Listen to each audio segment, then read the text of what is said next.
ओम पूर्णमदा पूर्णमिदं पूर्णात् पूर्णमुदच्यते पूर्णस्य पूर्णमादाय पूर्णमेवावशिष्यते।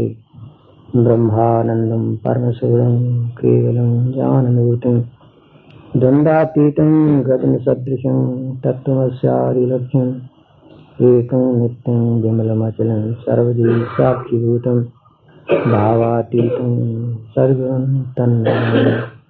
गुरु ब्रह्मा गुरु विष्णु गुरुदेवो महेश्वरा गुरु साक्षात् परं ब्रह्म तस्मै श्री गुरुवे नमः। ध्यानार्थं गुरोर्मूर्ति पूजामूलं गुरोर्पदं मंत्रमूलं गुरोर्वाक्यं मोक्षमूलं गुरुकृपा। ओम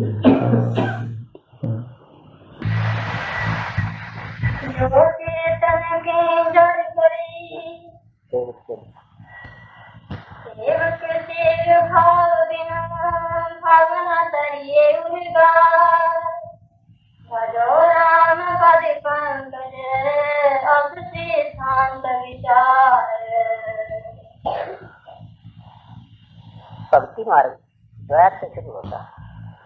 स्वामी सेवक भाव पैदा किए बिना भक्ति शुरू नहीं होता, आगाज नहीं होता, आरंभ नहीं होता। ज्ञान मार्ग में अहम ब्रह्मास्मि का उपदेश दिया जाता है। मैं ही ब्रह्म हूँ, मुझसे अतिरिक्त कुछ भी नहीं, बस यही पाठ है। परंतु भक्ति मार्ग में स्वामी और सेवक लेकर चला जाता है और बीच में इन दोनों को एक करने के लिए बिचौला डाला जाता है प्रेम। ये प्रेम जो है ये दोनों को, सेवक और स्वामी को एक कर देता है। इस वास्ते भगवान का भजन करना चाहिए। इस वास्ते सेवक को स्वामी का रूप बनने के लिए या उसका प्रेम पाने के लिए जो चेतन कहीं जड़ करी जड़ी करी चेतन अस समर्थ रघुना कही बजई जीवते धन। भगवान कैसे हैं? ये जड़ को चेतन बनाने वाले हैं और चेतन को जड़ बना देने वाले हैं। क्या मतलब? असंभव को संभव और संभव को असंभव बना देने वाले हैं। तो ऐसे जो भगवान हैं उन्हीं का भजन करना चाहिए।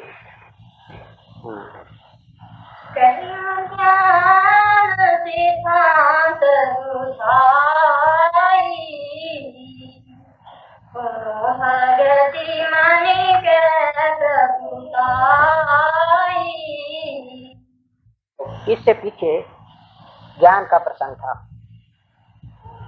तो वो खत्म हो चुका है। उसको कहते हैं कि पीछे जो कुछ मैंने कहा है ये ज्ञान के संबंध में कहा है। अब मैं तुम्हें कुछ भक्ति के संबंध में सुनाना चाहता हूँ। राम भगति चिंतामणि सुंदर बसई गरुड़ जाके अंतर। भगवान की भक्ति क्या है? सुंदर चिंतामणि। चिंतामणि एक मणि है जो कहीं रख दी जाए, अंधेरे में रख दी जाए तो सारा घर प्रकाश से भर जाता है। तो ऐसी ये भक्ति है जिस किसी के हृदय में पैदा हो जाती है उसका हृदय प्रकाशित हो उठता है ज्ञान। जिस प्रकार अंधेरे घर में चिंतामणि रखने से वो घर रोशन हो जाता है, उसी तरह भक्ति हृदय में आते ही अंदर प्रकाश हो जाता है। जिसका? ज्ञान का। परम प्रकाश रूप दिन राति बसु चलिए दिया के बाती। तो जिस तरह चिंतामणि अंदर रख देने से न बत्ती की जरूरत पड़ती है, न तेल की जरूरत पड़ती है, न दीवे की जरूरत पड़ती है। उस मणि को रख दो, बस प्रकाश हो जाएगा। हाँ।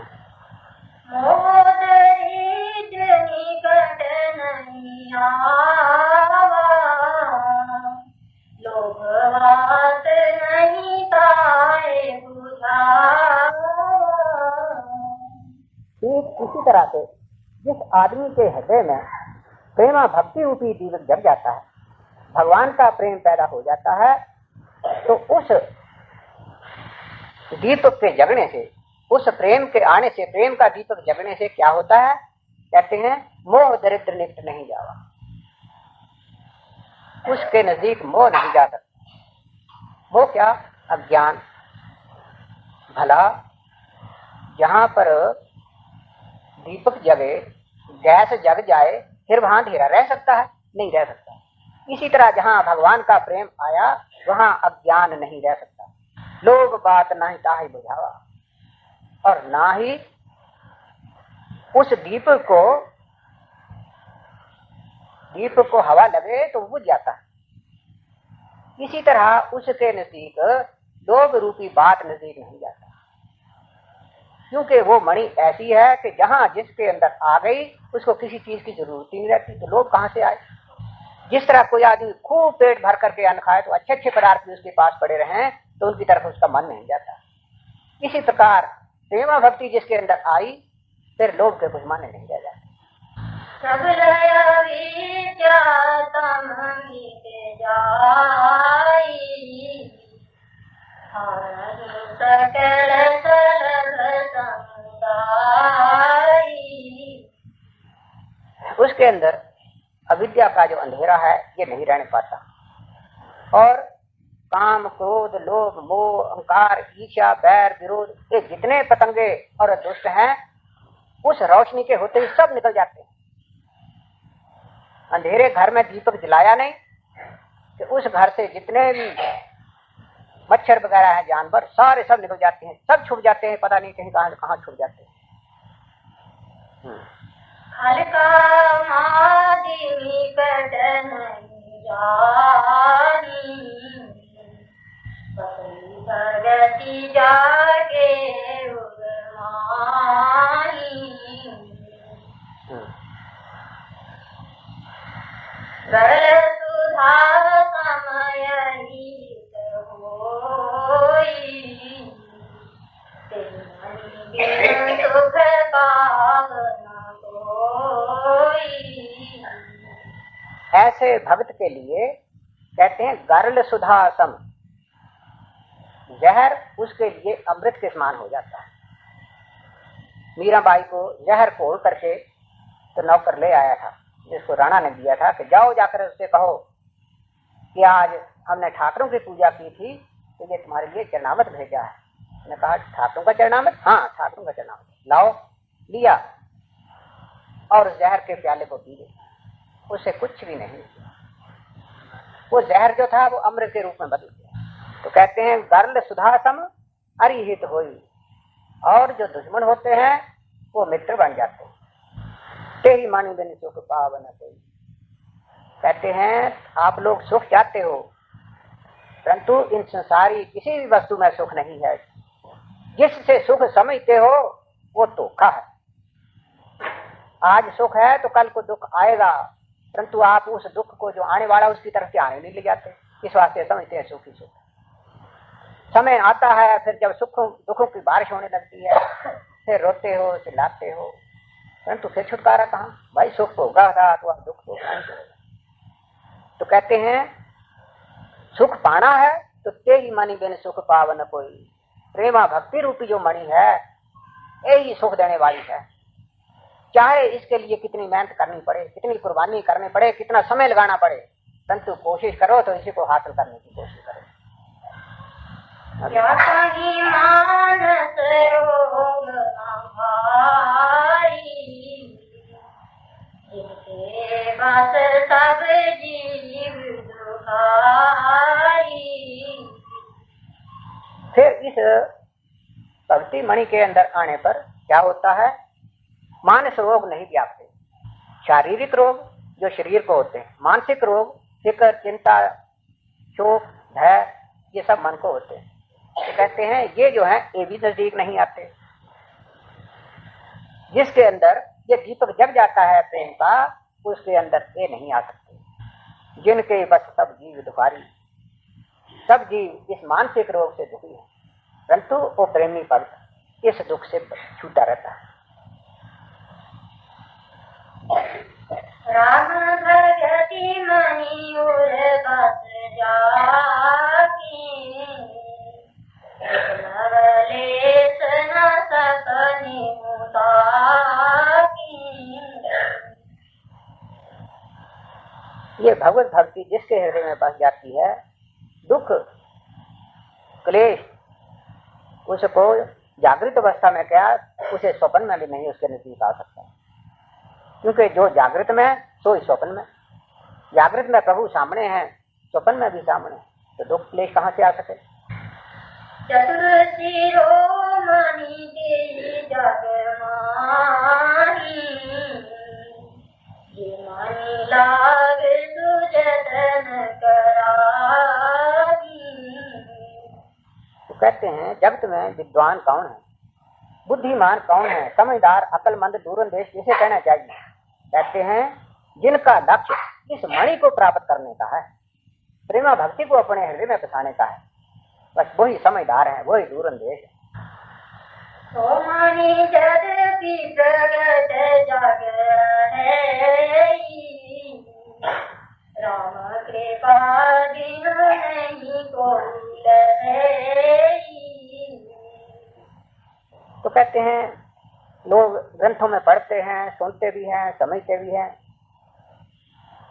लेकिन इस मणि को पाने के लिए प्रयत्न भी करते हैं, परंतु जब तक भगवान की कृपा न हो ये भक्ति मणि जो है ये हृदय में नहीं आती, इसका निवास नहीं होता।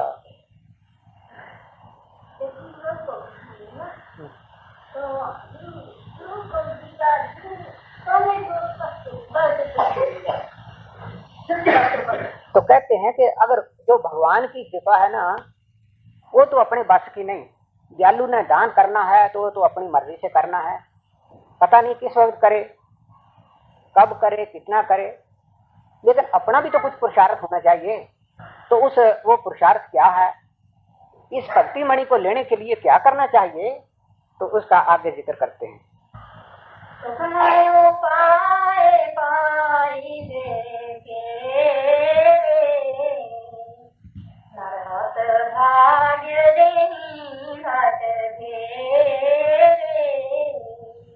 तो कहते हैं इस मणि को पाने के लिए उपाय जो हैं वो बड़े ही सुखल्ले हैं, आसान है, परंतु जो भाग्यहीन है वो इस आई हुई वस्तु को भी धक्का देकर के दूर कर देते हैं। अब किस तरह आई हुई वस्तु को धक्का देकर के दूर कर देते हैं वो आगे बतलाते हैं। पावन पर्वत वेद पुराण, राम कथा रुचिरा करना।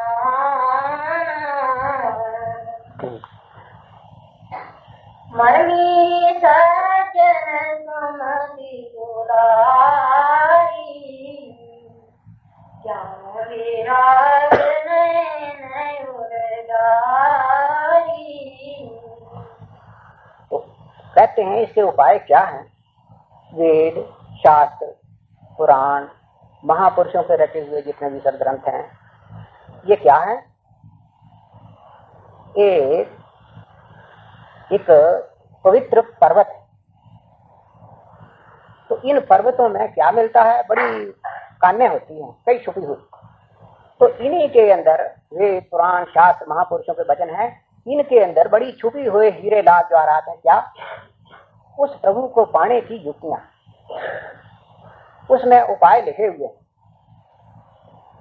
और उसी में भगवान की नाना प्रकार की विचित्र कथाएं जिनको सुनकर के भगवान के प्रति प्रेम पैदा हो जाता है, ये कान्य उसमें से निकलती हैं, उनमें ग्रंथों में से निकलती है। मरबी सज्जन सुमति कुदारी, उनके लिए जो पेदी उसको जानने वाले कौन संत जन है, वो सुंदर बुद्धि रूपी कुदाल लेकर के तो ज्ञान विराग नयन और गारी, ज्ञान और वैराग ये दो नेत्र रख करके उनकी तलाश करते हैं, उनकी खोज करते हैं। अर्थात महापुरुषों के रचे हुए जितने भी ग्रंथ हैं उनके अंदर इस वस्तु को पाने के लिए बड़े सुंदर उपाय लिखे हुए हैं, जिसको संत जन या पेदी जिनका कुछ विवेक ज्ञान खुल चुका है, कुछ समझ परमार्थ की आ चुकी है, वो इसमें से तलाश करते हैं। किस तरह से करते गए, ज्ञान विराग ये दो नेत्र लगा करते हैं। तब इनके दर्शन हो, तब ये सुंदर कानों के दर्शन होते हैं। ज्ञान और वैराग के नेत्र क्या है? अर्थात विवेक बुद्धि हो। विवेक बुद्धि किसे कहते हैं? जो तमीज करने वाली है, अच्छा बुरा, हानि लाभ, सुख दुख, नफा नुकसान, पाप पुण्य, हितकर और अहितकर, इन सब बातों को जो जानने वाले होते हैं, वो इनकी छानबीन करने वाले नेत्र बुद्धि। और विराग, विराग दो तरह का है। एक बुद्धि के अंदर वैराग बसाकर और दूसरे व्यवहार में संसार के जितने भी पदार्थ हैं उन सब का परित्याग करके महात्मा बुद्ध की तरह जंगल में जा बैठेगा। दूसरे वो जो नेत्रों से ही, वैराग के नेत्रों से इन पदार्थों की खोज करते हैं, उनको कहा गया है ज्ञान विराग नयन और गारी। ऐ गरुड़ जी, इन नेत्रों को लेकर के जो इनकी तलाश करते हैं उनको वो सुंदर कान्या मिलती है।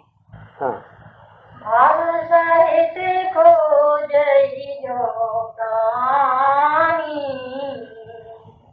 भाव भगति मणि सब सुख खानी। भक्ति मार्ग में, ज्ञान मार्ग में वैराग की बड़ी आवश्यकता है। अर्थात खान पीने के पदार्थ हों, पहनने के हों, जो भी हों, उनका परित्याग करने के लिए लिखा गया है। परंतु कहा गया है कि भक्ति मार्ग में इन चीजों को छोड़ने की आवश्यकता नहीं, ना ही जंगलों को भागने की जरूरत है। सिर्फ बुद्धि में वैराग रखकर उदासीन भाव से संसार में रहे, गृहस्थ में रहे और फिर इन चीजों की तलाश करे, तो इसी को ज्ञान वैराग के नेत्र कहे। फिर इन पर्वतों में से किस तरह से उस वस्तु को खोजे, किस तरह से महापुरुषों के ग्रंथों से इस वस्तु को निकाले, कहते हैं भाव सहित खोजे जो प्राणी, पाव भक्ति मणि सब सुखानी। तब ये जो भक्ति मणि है इस की प्राप्ति होती है। प्रेम श्रद्धा विश्वास रख करके खोज करके, तो अगर विद्वान नहीं है, पढ़ा लिखा नहीं है, तो महापुरुषों की संगत करता हो तो उसमें से अपने मतलब की चीज ला सकता है। पाव भक्ति मणि सब सुख खाने। मोरे मन प्रभु अस विश्वासा, राम ते अधिक राम करता। तो फिर कहते हैं, तुलसीदास जी अपना विचार प्रकट करते हैं कि इस वस्तु को पाने के लिए फिर आदमी को क्या करना चाहिए। तो कहते हैं मोरे मन प्रभु अस विश्वास, राम ते अधिक राम कर दास। जिस किसी ने भगवान को पाना हो तो भगवान को पाने के लिए भगवान से भी जो नजदीक के हैं हमारे साथी, जो हमें मिल सकते हैं, वो भगवान के दास हैं। कौन? भगवान के प्रेमी भक्त, संत महात्मा लोग। राम सिंधु घन सज्जन धीरा, चंदन तरु हरि संत कबीरा। अब भगवान से बढ़कर जो भगवान के भक्त हैं उनको बड़ा किस युक्ति से बतलाया है, वो उदाहरण देकर के समझाते हैं कि राम जो हैं वो तो समुद्र के समान है और संत जन जो हैं वो उसी समुद्र से उठने वाले बादलों की तरह है। यद्यपि समुद्र में और उठने वाले बादलों में कोई अंतर नहीं, परंतु समुद्र का लाभ तो वो ही उठा सकते हैं जो समुद्र के किनारे हैं। परंतु समुद्र से उठ करके जो बादल दूर दूर हजारों मीलों पर जाकर के बरसाते हैं, लोगों के दिलों को तृप्त करते हैं, उनसे कई दर्जे लाभ ज्यादा होता है। समुद्र के पास तो किसी के जाने की ताकत हो तभी तो फायदा उठाए, लेकिन घर बैठे बिठाए लोगों को जो लाभ होता है वो ज्यादातर बादलों से ही होता है। दूसरी तरफ मतलब ये है कि भगवान को पाने के लिए, उससे बातचीत करने के लिए प्रभु मुझे दर्शन क्यों नहीं देते, इसका जवाब देने के लिए तो भगवान के धाम में पहुंचना होगा। तो वो कब पहुंचे, कैसे पहुंचे, पता ही नहीं उसका। लेकिन संत जन जो उसी से मिलने वाले होते हैं, उसी का रूप होते हैं, वो सब जगह सुन रहे हैं। तो कहते हैं उन्हीं को मिलना चाहिए। दूसरा मिसाल देते हैं, चंदन तरु हरि संत सुमीरा। चंदन का वृक्ष भगवान के समान, और उनसे लग करके जो वायु दूर दूर तक चली जाती है, लोगों के दिलों को ठंडा करती है, तो उससे बेशुमार जीवों को लाभ पहुंचता है। चंदन से लाभ किसी ने उठाना हो, चंदन के वृक्ष से, तो चंदन के वृक्ष के पास जाए, वहां पहुंचना कठिन। और वायु जो उनसे निकल कर जाती है, दूर दूर पहुंचती है, उनको मिलना आसान, घर बैठे मिल जाता है। तो इसलिए जिस किसी ने प्रभु को पाना हो, तो प्रभु को पाने के लिए पहले मिलना होगा संतों को। तो संत मिल जाएं तो फिर क्या होता है, कहते हैं मन बच कर्म जनित अग जाई, संत बचन में जिन चित लाई। जब संतों के पास जाता है, उनके दर्शन करता है, तो मन से, वाणी से और कर्म से किए हुए जितने पाप हैं वो सब के सब नष्ट हो जाते हैं, और जितनी संशय रूपी रुकावटें होती हैं वो सब निकल जाती हैं। नाना कर्म धर्म व्रत दाना, संयम दम जप तप मख नाना, भूत दया संत गुरु सेवकाई, विद्या विनय विवेक बढ़ाई। नाना प्रकार के कर्म, धर्म, व्रत, दान, संयम, दम, इंद्रियों का रोकना, जप, तप, मख यानी यज्ञ, भूतों के ऊपर दया करना, विद्या, विनय, विवेक, बढ़ाई, इनको अपने अंदर धारण करना। तो इनके लिए कहते हैं सब कर फल हरि भक्ति सुहाई, सो बिन संत न काहि पाई। इतना सारे जितना आदमी कोई कर्म करता है, इन सब का फल क्या है, सुहावनी हरि भक्ति। अर्थात इन कर्मों के करने से भगवान का प्रेम हृदय में उत्पन्न हो जाता है। तो कहते हैं ऐसी जो भक्ति है, सो बिन संत न काहू पाई। जब तक संत नहीं मिलते तब वो सुहावनी भक्ति जो है वो पैदा नहीं है।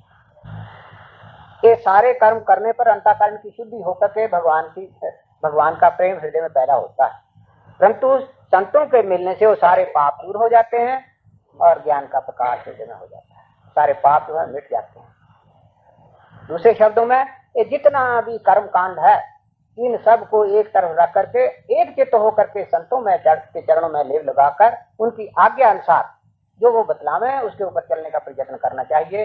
फिर मन, वाणी और कर्म करके जितने पाप हुए हुए हैं सब के सब नष्ट हो जाते हैं। ये सबसे बड़ी दुआई है। जोई कर सत्संगा, राम भगति तेहि सुलभ विहंगा। हाँ, तो काकभूषण जी गरुड़ को समझा रहे हैं कि इस तरह विचार करके, इस विवेक को अपने हृदय में बिठा करके जो संतों की संगत करता है उसको राम भक्ति बड़ी आसानी से मिल जाती है। भगवत भक्ति रूपी मणि उसके हृदय में आप से आप रोशनी देने लग जाती है। ब्रह्म पयो निधि मंदर ज्ञान संत सुर आई, कथा सुधा मति काढ़नी भगति मधुरता जाई। वेद पुराण महापुरुषों के सभी ग्रंथ जितने हैं ये क्या है, एक क्षीर सागर समुद्र के समान। सृष्टि के आरंभ में कहा जाता है कि जिस वक्त सृष्टि का आरंभ होना था तो क्षीर सागर समुद्र जो था उसका मंथन किया देवताओं और दैत्यों ने मिलकर के। एक तरफ देवता लगे, दूसरी तरफ दैत्य लगे। मंदराचल पर्वत की उन्होंने मथानी बनाई, उसमें से 14 रत्न निकले। एक था उसमें अमृत जिसको देवताओं ने पिया, देवता पी करके अमर हो गए। इसी तरह अब क्या है, अब क्या कहते हैं, संत जो हैं ये तो है देवता लोग, और जो महापुरुषों के रचे हुए ग्रंथ हैं ये है क्षीर सागर समुद्र, और ज्ञान की है मदानी। इसको रिड़कोगे तो इसमें से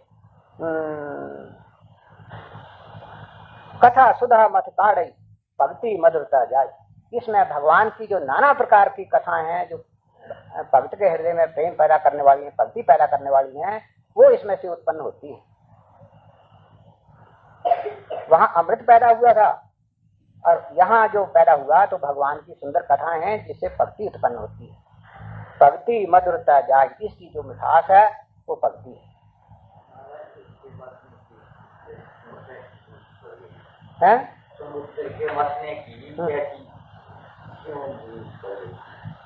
उस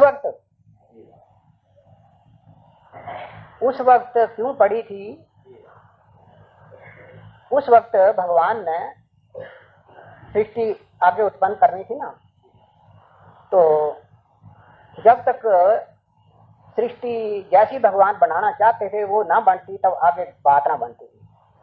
तो एक तरफ ऐसे पुरुष पैदा करने थे जो अजर अमर रहे।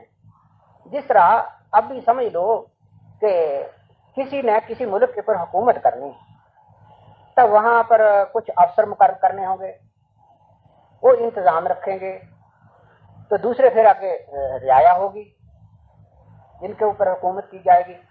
दो चीजें होना जरूरी है ना।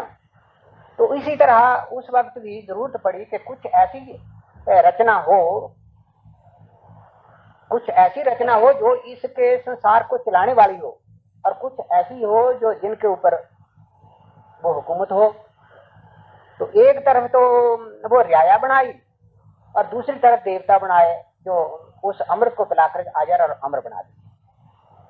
तो उसी वक्त के जो देवता हैं वो आज तक इस सृष्टि की जो ये जो रचना है इसके ऊपर हुकूमत कर रहे हैं, इस संसार को चला रहे हैं।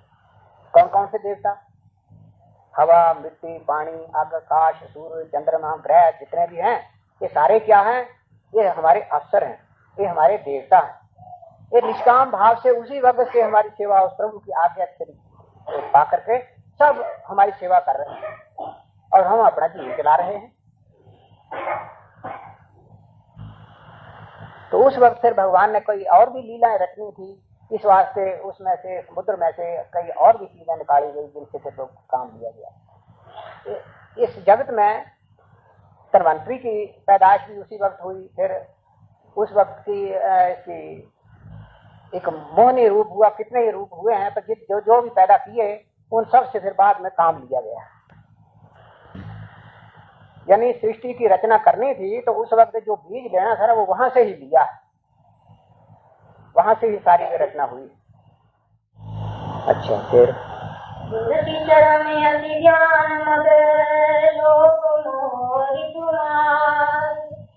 जय पाए सो हरि भगति देख सके विचार।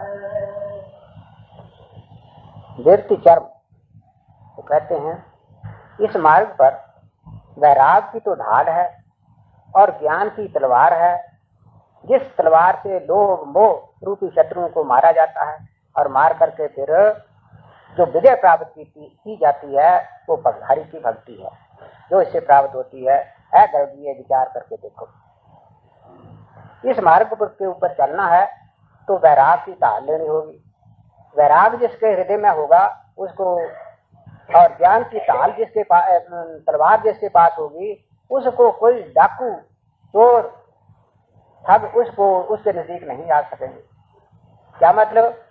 काम, क्रोध, लोभ, मोह, अहंकार जो हैं ये तभी हमला करते हैं जब किसी के पास वैराग की ढाल ना हो, चित्त में संसार से उपरांता हो, तो कौन सा लोभ है जो उसे गिरा सकेगा? नहीं गिरा सकता। और साथ में हो ज्ञान की तलवार। ज्ञान की तलवार क्या है? ये कि सत्य क्या है, असत्य क्या है, लेने वाली वस्तु क्या है और छोड़ने वाली क्या है। जो सच्ची है वही लेनी चाहिए, जो नुकसान देने वाली है उसे नहीं लेना चाहिए। तो भगवान की एक भक्ति ही है जो सुख देने वाली है और लेने वाली। इस प्रकार वैराग और ज्ञान ये दोनों पास होने चाहिए, फिर उसके लिए शत्रु नहीं आ सकते, उसके मार्ग में कोई विघ्न नहीं पड़ सकता। तुम्ही सप्रेम बोले हो भगराऊ जो कृपाल मोहे ऊपर भाऊ नाथ मोहे निज सेवक जानी सतत प्रसन्न मम कहो बखानी। कागसुन जी से गरुड़ जी कहते हैं कि महाराज, यदि मुझ पर आप विशेष कृपा करते हैं तो मेरे दिल में कुछ शंकाएं भी हैं, कृपा करके उनका भी समाधान कीजिए। मैं कुछ आपसे पूछना चाहता हूँ, मेरे 7 प्रश्न हैं, उनका कृपा करके उत्तर दीजिए ताकि मेरे हृदय की जो शंका है दूर हो जाए। क्या? प्रथम ही कहो नाथ मति धीरा सबसे दुर्लभ कवन शरीरा। महाराज, मेरा पहला प्रश्न ये है कि 84 लाख योनियों में सबसे दुर्लभ शरीर कौन सा है? बड़ दुख कवन कवन सुख भारी तो संक्षेपनि कहो विचारी। हैं? हे भगवान राम जो संसार में सबसे बड़ा दुख कौन है और सबसे बड़ा सुख कौन है? संत संत मरम तुम जानो किंकर सहज सुभाव बखानो। तो महाराज, दूसरा प्रश्न तीसरा ये है कि संत कैसे होते हैं और असंत कैसे होते हैं, उनके स्वभाव क्या होते हैं, कैसे पहचाना जाए कि ये संत हैं और कैसे पहचाना जाए कि संतों के रूप में असंत है। कवन पुण्य श्रुति विदित विशाला कहो कवन अभिपरम कराला। हे महाराज, वेदों शास्त्रों में सबसे बड़ा पुण्य किसको बतलाया है और सबसे बड़ा पाप किसको कहा? मानस रोग कहो समझाई तुम सर्वज्ञ की पाय दिगाई। अच्छा, और कृपा करके मानस रोग कौन कौन से हैं ये भी समझाने की कृपा करें, क्योंकि आप दयालु हैं, इस वास्ते इन सब का विस्तार पूर्वक मुझे समझाने की कृपा करें। साध सुनो सागर अति प्रीति मैं संक्षेप कहूँगे नीति। कागसुन जी कहते हैं, गरुड़ जी, मैं संक्षेप में तुम्हारे सवालों का जवाब देता हूँ, तो अच्छी तरह से सुनो दिल लगाकर। नर्तन सम नहीं कवनियों मेरी जीव चराचर जाचत तेरी। तो गरुड़ जी अब कागसुन जी अब जवाब दे रहे हैं कि नर तन सम नहीं कवनियों देह, एक मनुष्य शरीर के समान और कोई भी देही उत्तम नहीं। जितना जड़ चेतन जगत है सब इसे ही मांगता है। हाँ, नरक स्वर्ग अपवर्ग ज्ञान विराग भगति सुख देनी। हे तात, ये जो मनुष्य शरीर है, इस मनुष्य शरीर को पा करके ही जीव नरकों को जाते हैं और इसी शरीर मनुष्य शरीर को पा करके स्वर्ग को जाते हैं और इसी शरीर को पा करके जीव अपना कल्याण करता है, मोक्ष को प्राप्त होता है। ज्ञान विराग भक्ति, इन सब सुखों को देने वाली है। ये जो चीज है ये स्वाय मनुष्य शरीर के और कहीं भी नहीं। देवताओं को भी ये नहीं मिलती। ब्रह्मलोक तक जितने भी हैं लोग, वो सारे के सारे भोग प्रदान हैं। अर्थात मनुष्य शरीर में जो अच्छा बुरा कर्म कर जाता है उसी के अनुसार उसी लोक में चला जाता है, वहां का जाकर के सुख या दुख भोगा और फिर हट के वापस इसी लोक में आ जाता है। इस वास्ते मनुष्य शरीर जो है ये सबसे बड़ा उत्तम शरीर है। वो भी भोग के वापस आ जाते हैं। ब्रह्मलोक तक जहां से सृष्टि का आगाज हुआ है, ब्रह्मलोक सबसे ऊपर है। तो ब्रह्मलोक में भी जो बड़े बड़े पुण्य कर्म करने वाले हैं वो वहां जाते हैं, स्वर्गों से भी ऊपर जाते हैं, वहां बहुत मुद्दे तक वो सुख भोगते हैं। लेकिन कहीं भी जाए वहां से भी वापस आना पड़ता है। कुछ ऐसे होते हैं कि ब्रह्मलोक में जाकर ब्रह्मा के साथ ही वो लीन हो जाते हैं, तो कुछ उसी लोक में फिर वो रहते हैं, तो उस लोक से फिर इस लोक में भी आकर के जीवों को चटाने का कार्य करते हैं। और कुछ ऐसे भी होते हैं जो वहां से फिर ब्रह्म में ही लीन हो जाते हैं। परंतु कुछ भी हो, ब्रह्म लोक जो है भोग का ही स्थान है, मोक्ष का नहीं है।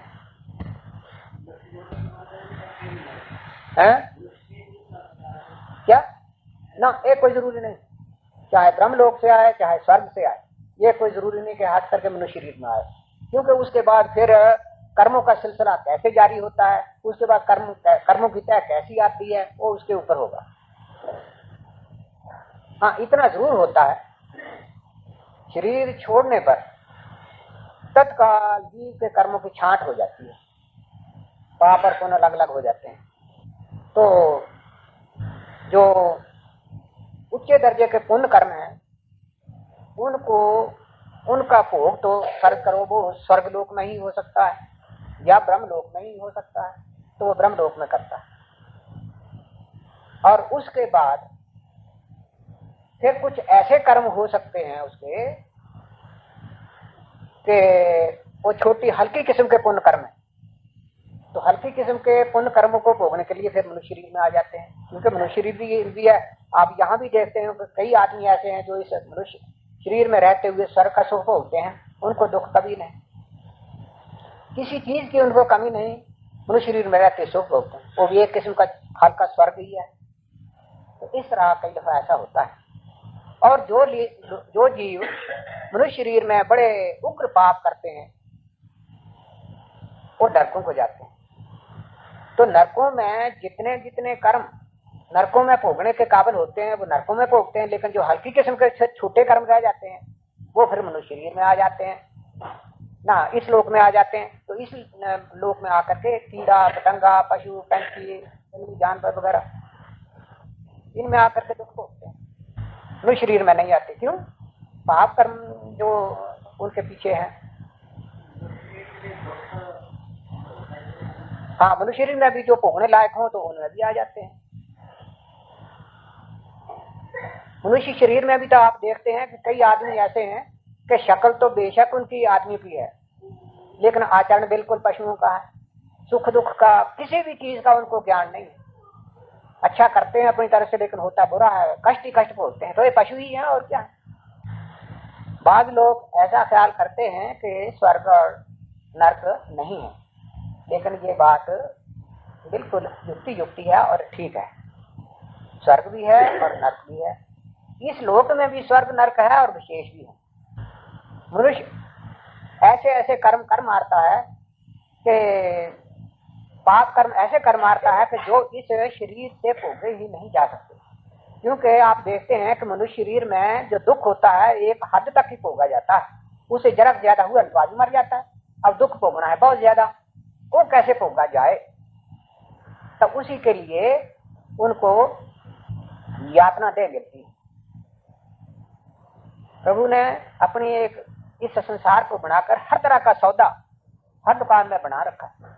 तो वो यातना देह जो है उसमें ऐसी तासीर है उस शरीर के पा लेने पर कि वो जीव को आग में डाला, आग का कष्ट उसको अनुभव हुआ और समझा कि मैं मर गया हूं। उसी वक्त फिर बाहर निकाल लेते हैं तो फिर होश में आ जाता है और फिर उसी का दुख उसको दिया जाता है बार बार।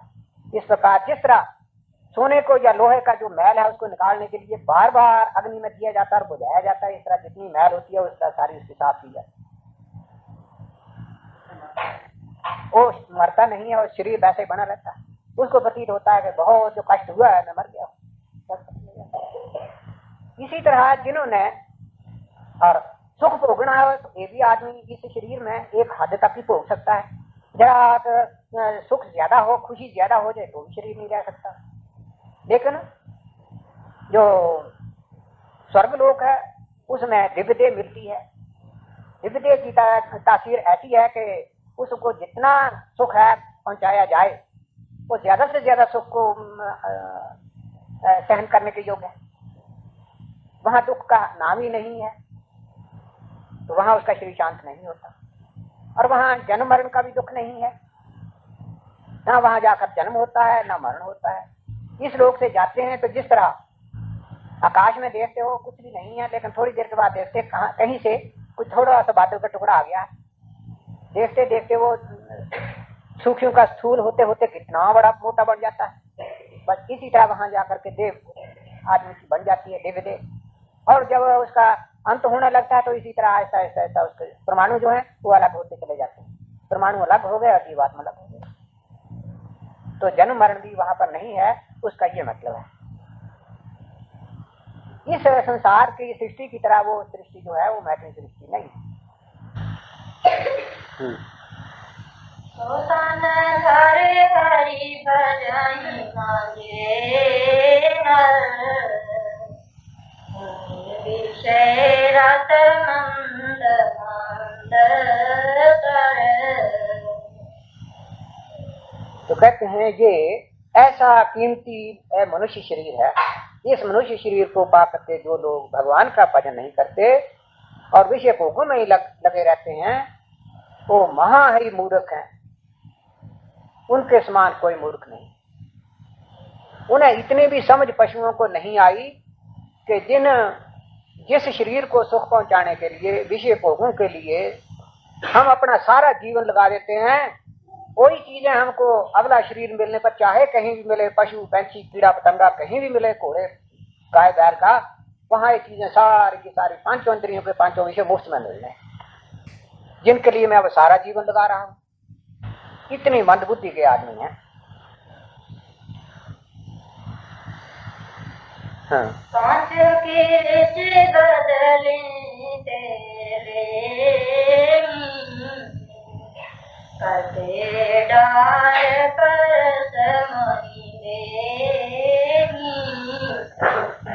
तो कहते हैं ऐसे मूर्खों को ऐसा समझो कि जिस तरह पारस मणि किसी के पास हो वो उसके हाथ से ले ली जाए और कांच की मणि उसके हाथ में रख दी जाए और वो उसे कबूल कर ले।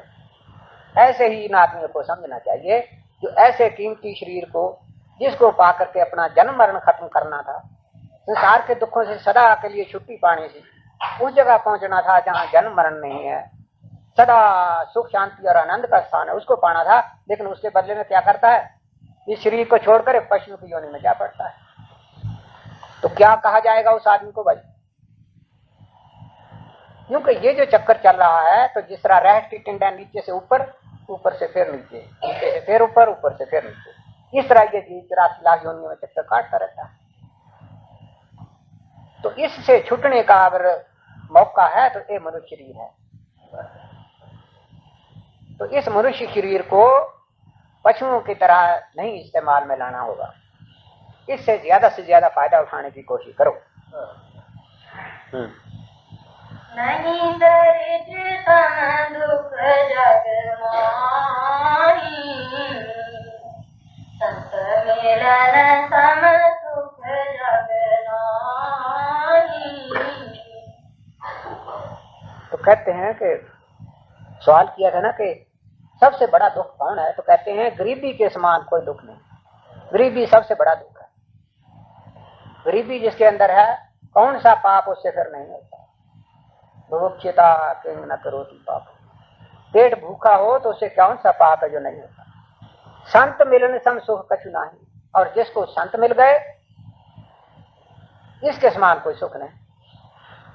संत मिले परमेश्वर मिला, लेकिन मुश्किल रहती है तो अपने कर्मों के अच्छा ना होने के कारण आदमी उनको पहचान नहीं सकता, उनकी कीमत कदर नहीं करता, और जब चले जाते हैं तो फिर रोते हैं। तो फिर क्या होता, फिर कुछ नहीं आता था। हाँ, परोपकार भजन मन गाया, संत सहज स्वभाव पद आया। तो अब पीछे कहा था कि महाराज संतों की पहचान क्या है, संत कैसे होते हैं। तो कहते हैं मन वचन काया, मन से, वाणी से, कथन से, सह स्वभाव ही दूसरों के उपकार करना उनका काम होता है। क्योंकि अपनी तो उनकी कोई गरज होती नहीं, उनका काम होता है दूसरों को उठाना, उनका उद्धार करना। तो मन से करें, वाणी से करें, उपदेश दे करके अथवा शरीर करके किसी की सेवा करें, कुछ भी करें, दूसरों का हित उनमें भरा हुआ होता है। संत सहे दुख परित लागी, और दुख हेतु संशय भागी। दूसरों के हित के लिए संत अपने ऊपर कष्ट ले लेते हैं, और जो संतों के रूप में असंत होते हैं, पेड़ की खाल में छुपे हुए पेड़िए होते हैं, तो वो कहते हैं पर दुख हेतु, दूसरों को दुख का कारण होते हैं। कैसे होते हैं आगे, सूरज तरु सम संत के बाला,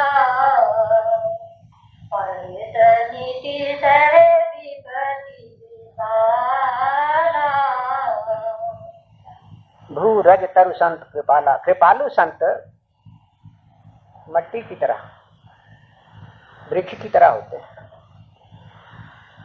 और दूसरे परहित नित्य से दीप्ति विशाला। जिस तरह मिट्टी होती है रास्ते में पड़ी है, तो लोग उसके ऊपर पैर देते हैं, चले जाते हैं, किसी को कोई कष्ट नहीं होता। या दूसरा उदाहरण देते हैं, जैसे वृक्ष होता है, वृक्ष का जीवन कैसा होता है, लोगों को साया देता है, पत्ते होते हैं वो पशुओं के काम आते हैं, फल होते हैं उसको सब आदमी, पशु, पंछी सब खाते हैं। सारा जीवन इसी तरह करते हैं, सर्दी से बचाते हैं, गर्मी से बचाते हैं, और जब शरीर का अंत हो गया, वृक्ष खत्म हो गया, तब लोग उसको काट करके ले जाते हैं, उसकी लकड़ी को जलाते हैं, कोई मकान के ऊपर डालते हैं, उसे फायदा उठाते हैं। भला बताओ तो सही, उस वृक्ष ने अपने लिए क्या किया, उसका सारा जीवन दूसरों के लिए होता है। इसी तरह संतों का जो जीवन होता है वो अपना कार्य उन्होंने सिद्ध कर लिया होता है, जितना जीवन उनका रहता है वो दूसरों के हित के लिए होता है। दूसरों के हित के लिए अनेक प्रकार की विपत्तियां अपने ऊपर सह लेते हैं। हाँ, उसमें तो ऐसा देखना, सोचना, समझना चाहिए कि बाह्य व्यवहार को देखकर अभाव जो आता है उसमें कहीं अपनी ही अविद्या तो नहीं। कई दफा ऐसा होता है कि अपने अंदर किसी वक्त क्रोध उत्पन्न होया हुआ हो तो उसको बाहर कैसा दिखाई देता है, सब क्रोधित है। किसी का हृदय रो रहा हो तो सब लोग देखते हैं, सब लोगों को देखते हैं, उनको क्या दिखाई पड़ता है, सब लोग व्यथित हैं, दुखी हैं। अर्थात जैसा अपना अंतःकरण होता है वैसा ही दूसरों में दिखाई देता है, ऐसा भी कई दफा होता है। दूसरी बात है, वो बतलाया था ना, ज्ञान वैराग नैन और गारी।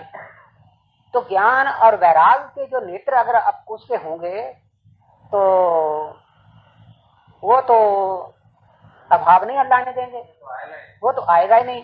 जब उसका परित्याग किया तभी वो दूसरा भावना हृदय में आई। इस वास्ते ज्ञान और वैराग के जो नेत्र है सदा इनको लगाए रखना है, तुम्हारी दृष्टि जो थी बताओ किसके ऊपर थी? उसको तो फिर संत भी शांति नजर आएंगे नहीं, फिर तो ये देरी बदलाने की जरूरत नहीं नहीं, उसको उसने जो देखा तो किसको देखा?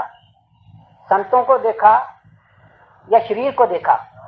तो उसने शरीर के व्यवहार में देखा, वो अंदर तो उसने देखा है। तो बस फिर तुम्हारे जो गुरु हैं या संत हैं वो शरीर नहीं है।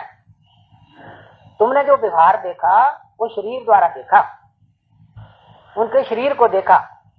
ये नामदेव के जीवन चित्र में आएगा, उस वक्त में कहने भी लगा था कि तुम जो देखते हो तुम किसको देखते हो?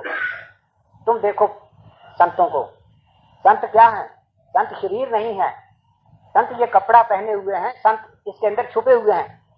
तुलसीदास ने तभी कहा ना, जे कोई कहे संत को तीना, तुलसी हाथ कान पे दीना। एक बार तो आदमी को अपने मन में ज्ञान या इतना पैदा हो जाता है कि जो भी व्यवहार वो कर रहे हैं, अगर वो समझता है कि मेरे से तो कठोर व्यवहार हो रहा है, दूसरे से नरम हो रहा है और सबसे ऐसा नहीं, तो एक दफा तो अपने मन में समझ लेता है कि मेरी इसी में भलाई। लेकिन ये जो अवस्था है यहाँ पर हाँ रहती नहीं है, ठीक है, जितनी देर तक वो अवस्था नहीं आती है, इतने जो है ये भावना, ये तो कोई मोमेंट रहती है। देखो, जिसको संत कहा जाता है या गुरु कहा जाता है ना, तो उस वक्त ही पहले विवेक पैदा कर लेना चाहिए अपने हृदय में कि मैं जो देख रहा हूँ तो किसको देख रहा हूँ? मेरे गुरु कौन है? मेरे संत जिनको मैं संत कहता हूँ वो कौन है? ये शरीर जो है इसको मैं संत मान रहा हूँ, ये इसके अंदर जो तत्व वस्तु है वो उसको मान रहा हूँ।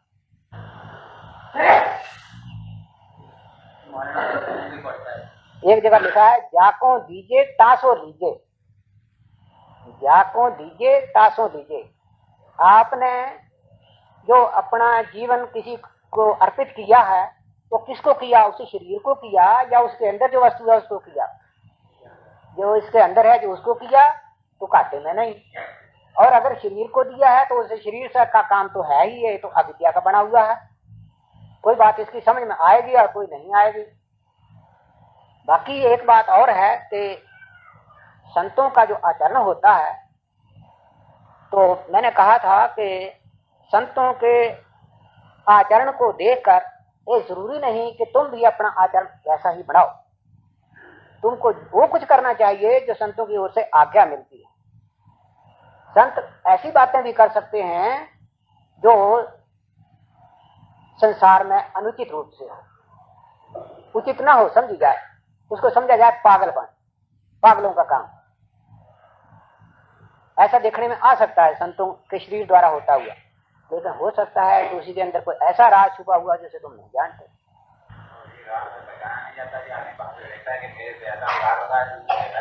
हाँ हाँ, तो ये जो होता है ये अपनी अज्ञानता होती है, इस अज्ञानता को दूर करना चाहिए। मैंने एक दो दफा पहले भी सुनाया था, कबीर साहब की एक कहानी थी कि उनका एक राजा था, वो काशी का राजा था, उनका शिष्य था। उसके चित्त में कहीं गुरु के ऊपर अभाव आ गया, कबीर साहब के ऊपर।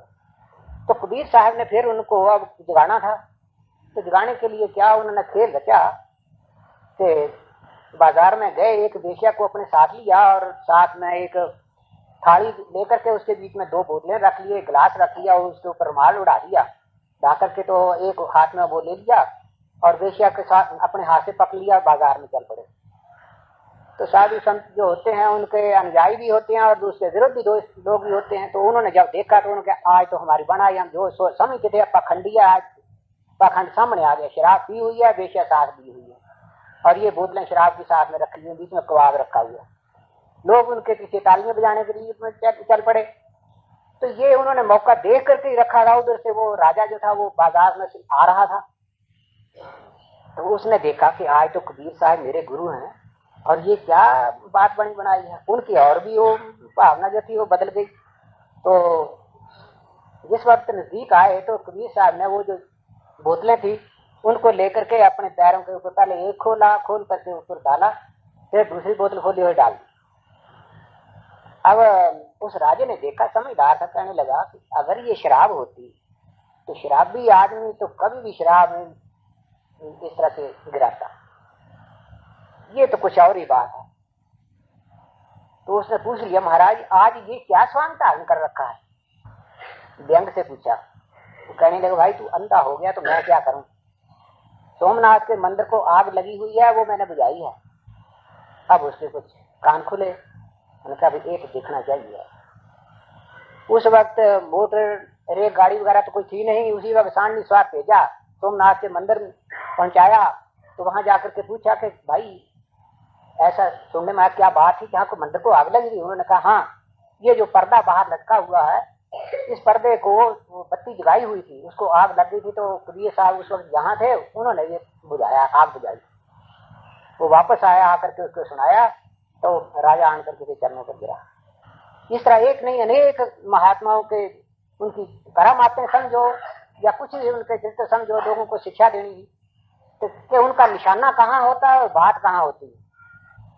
तो इस बात को सामने रख करके कहा जाता है कि महापुरुष जो कुछ करते हैं जरूरी नहीं कि तुम भी वैसा करो, तुम्हारे में वो करने की ताकत नहीं, तुम उतना ही करो जो तुम्हारे लिए आज्ञा मिलती है। तुम्हारे लिए ये धर्म है और ये अधर्म है, ऐसा करना और ऐसा नहीं करना, बस वही ठीक है। आज्ञा में रहा नहीं जाता, तो इसी के अंदर यही भक्ति है और यही सब कुछ है। रोग शोक ते ताप संताप जग दे साफ है दास परमान तैनू चित विषयां नाल जे लाएगा तो घोर नरक दे विच पहुंचान तैनू त्याग झूठे संसार दी मोह ममता संत साधे गल समझान तैनू पल्ले बन लै संतां दे बचन मित्रा जेड़े विच सतलोक ले जान तैनू संतां जिया ना होर कोई मीत सच्चा मार्ग भगती दा जेड़े दरसान तैनू जन्म जन्म दे परम भुलेखे कढ के सत और सत परखान तैनू शरण सतगुरु संत दी लै दासा यम काल थे गुरु छड़ान तैनू लगे सुरत जो चरणा दे नाल तेरी अपने ताम विच संत ले जान तैनू